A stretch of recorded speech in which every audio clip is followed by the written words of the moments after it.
ઉપર આગળ ઉપર આગળ વધાર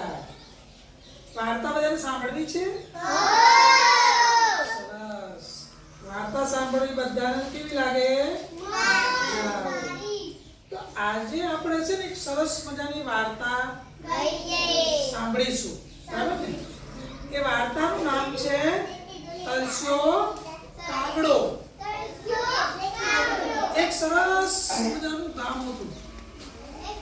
અને પેલા બેન બંધ કરી દો એ ગામની અંદર ઘણા બધા ઘર આપણા બાકરો જેવું ઘર અને ગામની અંદર ઘણા બધા ઘર તમારા બધાના ઘર છે અને મોટું જંગલ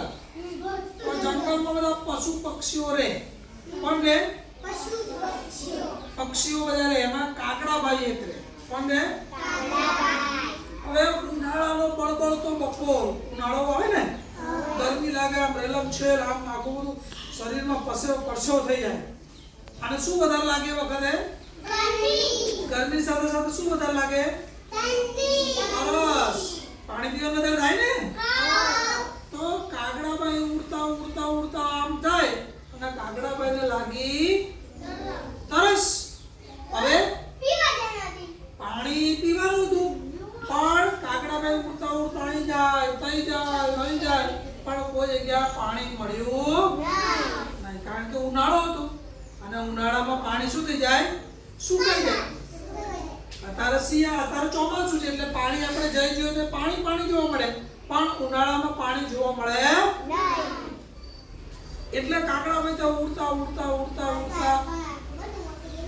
ગામમાં આવી ગયા બાકરો ગામમાં આવી ગયા અને બધાના ઘેર જવા માંડ્યા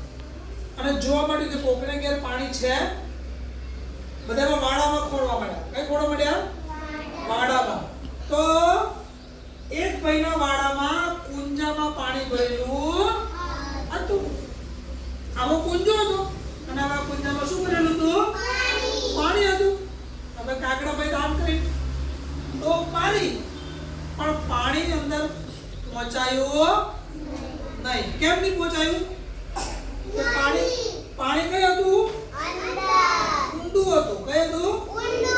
ઊંડું હતું એટલે કાગડાભાઈ એમ કરે ચાચ આમ કરીને મારી કરી પણ પાણી પહોંચાયું નહીં એટલે કાગડાભાઈ શું કર્યું પછી ખબર તમને કાગડાભાઈ હા સરસ કાગડાભાઈ ઉડતા બાજુમાં પથ્થર હતા તો ચાચમાં લઈ અને અંદર નાખવા માંડ્યા ફરી બીજો પથ્થર લઈને અંદર નાખવા માંડ્યા ફરી પાછો બીજો પથ્થર લઈને તો પથ્થર અંદર નાખે તો શું થાય પાણી ઉપર આવે જેમ પેલો આમ કરીને ચાચમાં પથ્થર લે અને અંદર નાખે ફરી બીજો પથ્થર લઈને અંદર નાખે ફરી બીજો પથ્થર લઈને એમ કરતા એને ઘણા બધા પથ્થર અંદર નાખી દીધા હવે પાણી કઈ આવી ગયું